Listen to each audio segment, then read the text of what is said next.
Coming to you from the Safe Space Studios, I'm Brodor, and this is a Why We Game product review.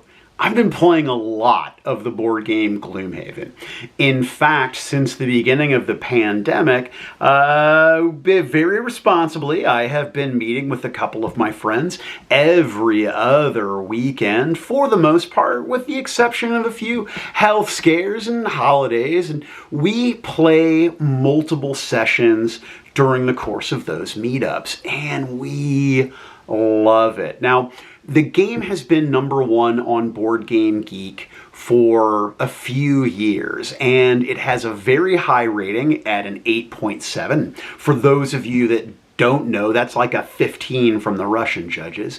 It's got over 49,000 reviews, and it just continues to be a phenomenon in the board game industry and in the gaming hobby in general. Now, I didn't play it for a long time.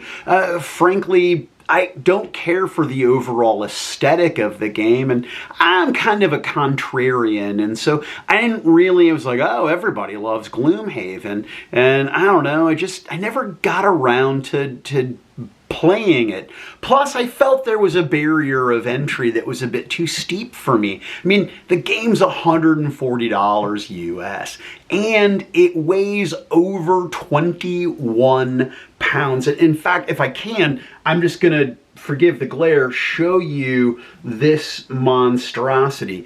And it comes with a ton of stuff.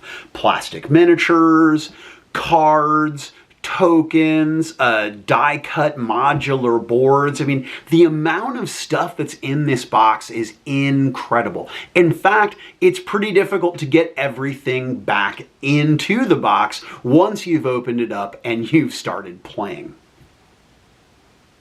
Now, the core mechanic of the game is pretty simple in terms of, on your turn, you're going to play 2 cards, and you're going to perform the top action of one card and the bottom action of another.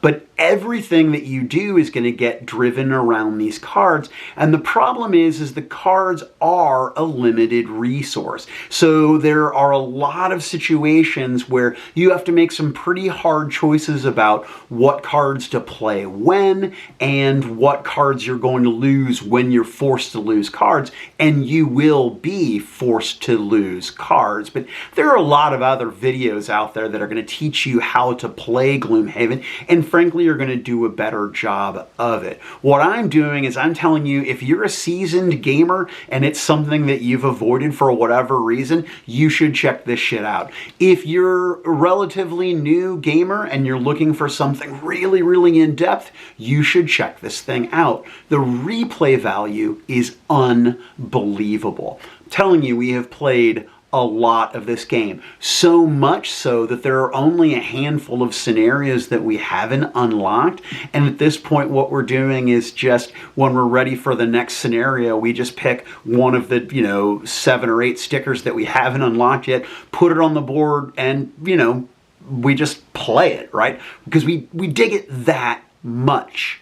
If you'll indulge me, I'm going to get into the replay value of the game a little bit deeper. You see, each character has more cards than they're going to actually be able to use at a given time. So if people end up playing the same character that someone else did, they can try it with a completely different spin. Taking into consideration the equipment cards and the different card options, there's a lot of combinations there.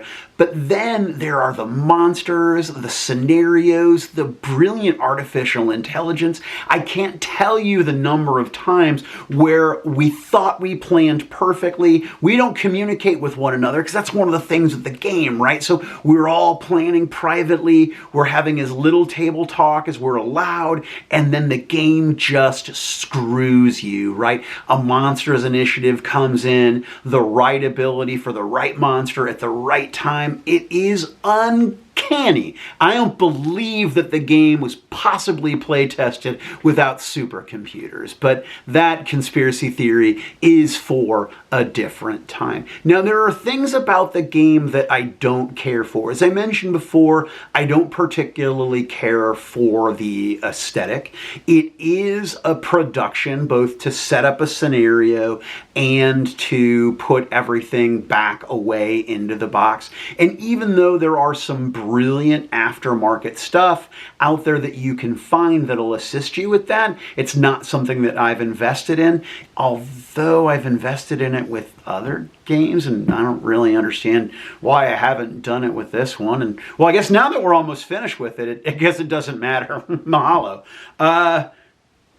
Additionally, the game has a variable difficulty. So if you find a scenario too easy or too challenging, you can adjust it up and down accordingly. Or, as we did through our course of the game, as your party is getting more experience and more treasure and getting more powerful, the adventures, we also increase the difficulty to correspond to our power levels. And sometimes we get a little nutty and we turn it to 11, but I would highly encourage you, if you have the opportunity, to play Gloomhaven. I frankly find that it is worth every penny. We have gotten a lot of play out of this game. Frankly, I've played it so much that I'm ready to take a breather from it before I dive into the sequel, Frostgrave.